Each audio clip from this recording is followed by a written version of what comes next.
guys. So I thought that I was gonna have a Speedwino update for you, but unfortunately, well, I have an update, but it's maybe not the update that everybody's been looking for.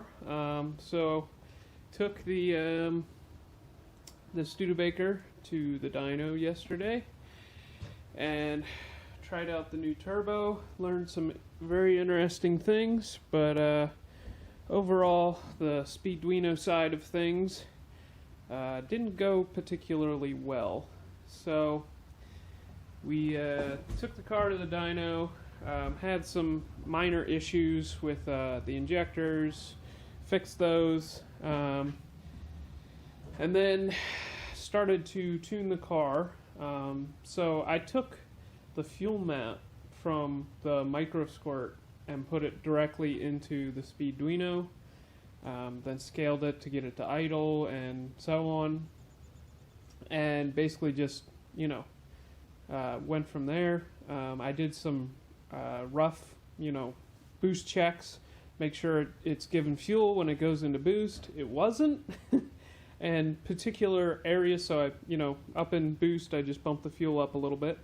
And then as I revved it more, it needed more and more fuel, and it was a really strange phenomenon. I mean, theoretically, I should be able to scale everything in boost, and it should come out to be right, because the VE should be proportional to what was in the micro squirt, and it should just kind of work. But it was really weird because like certain portions of the VE just wanted tons and tons more fuel, so I kept having to like add more fuel, add more fuel, add more fuel.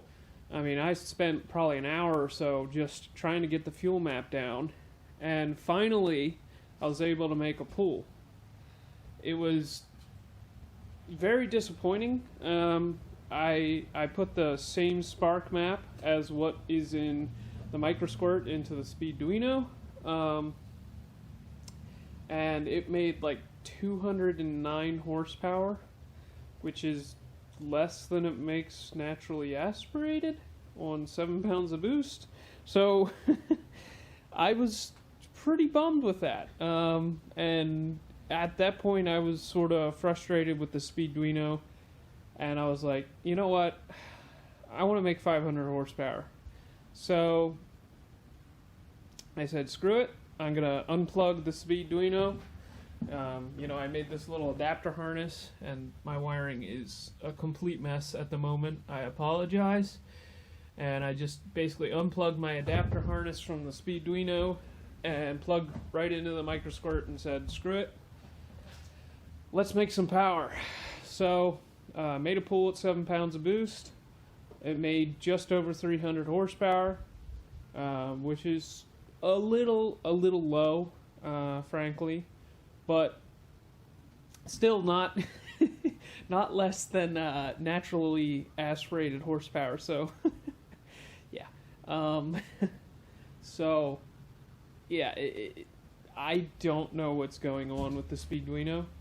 I don't know if the trigger's messed up and it's not commanding the same timing with RPM. Maybe at 5,000 RPMs it's 5 degrees less, or something strange is going on with that. But my goals with the dyno were to tune it with the Speedwino, activate, get a baseline at, pick a boost level, 7 pounds, sure. Then activate the VVT, see if it makes any more horsepower, and play with that a little bit. And then let's start pushing the envelope, start making some power. And it just wasn't, the Speedwino was just not behaving.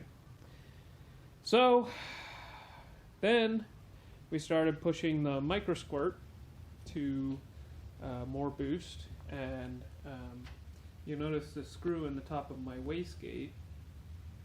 As you screw that in, it changes the platform height. There's a little platform in here. It changes the height of the spring and puts more force onto the valve, and basically that increases the boost. So we started playing with that, and I have 2 springs basically stacked. So I had 1 spring in there initially, and we needed more boost, so I put another spring in there on top of one another, but they're kind of a close fit. So as we were increasing boost, all of a sudden it just took off and made boost cut, hit boost cut. It was very measured, like, put a turn in it, another pound of boost, put a turn in it, another pound of boost, put a turn in it, and so on. And then all of a sudden it just hit boost cut. And I'm thinking that the springs are probably getting bound up against one another somehow and putting way more force onto the valve than maybe what we thought. So that was annoying. We chased that for probably 2 or 3 hours, and we weren't able to overcome that. The best pull we were able to get was 16 pounds, and that was 390 horsepower, and that was sort of weird because last year we made 430 on that boost. So we have a couple explanations for that. When we made that 430 horsepower, the incoming air temps were much lower because it was very cold. And yesterday was, mid-50s, and IATs were like 120 versus IATs last year were like 60. So essentially we had double the incoming air temperature. So that makes a huge difference on power, obviously.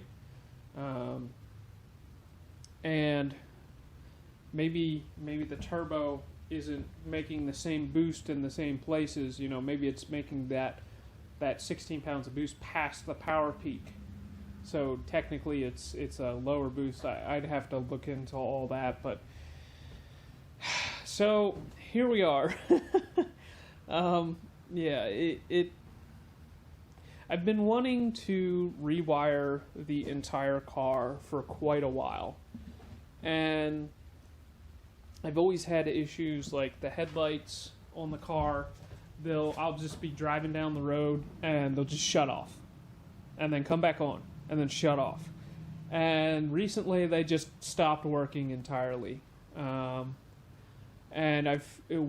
yesterday on the dyno, we had an issue where the start circuit just would become faulty. And, I can stick a screwdriver down here and I can jump the posts, between my battery terminal and, you can't see it, battery terminal and my start terminal, solenoid terminal, and I can manually start it. That would work fine, but whatever happened, my switch in my dash, when it kept getting hot. The switch on the shifter for the neutral safety switch kept getting hot, and so it would work like half the time. Half the time you'd crank it and it would start. The other half of the time it wouldn't, and you'd have to get the screwdriver out and just kind of bump it a little bit, and then all of a sudden it would go. So I don't know if I have a starter going bad or if I have a starter circuit going bad.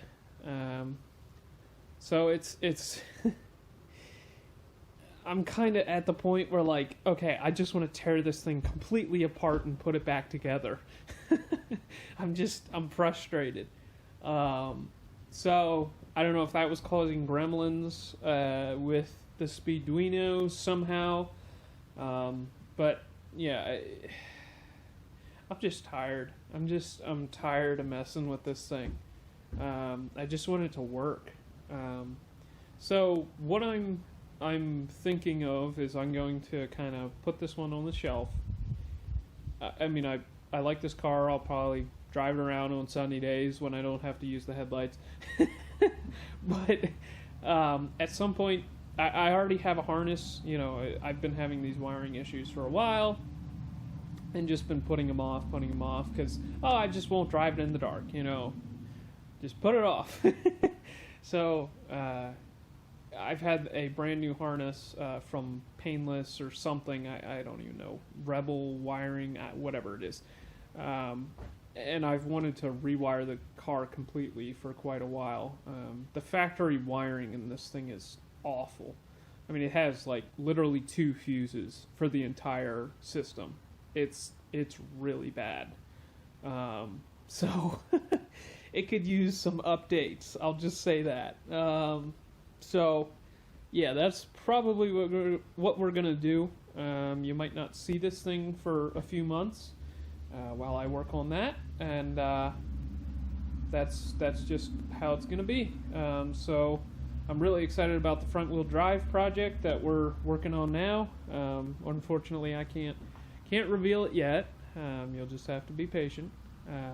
But trust me, you're gonna like it, and that's gonna be that. So I'm gonna cut it off there, and I hope you guys will enjoy the front wheel drive car. So catch you in the next one.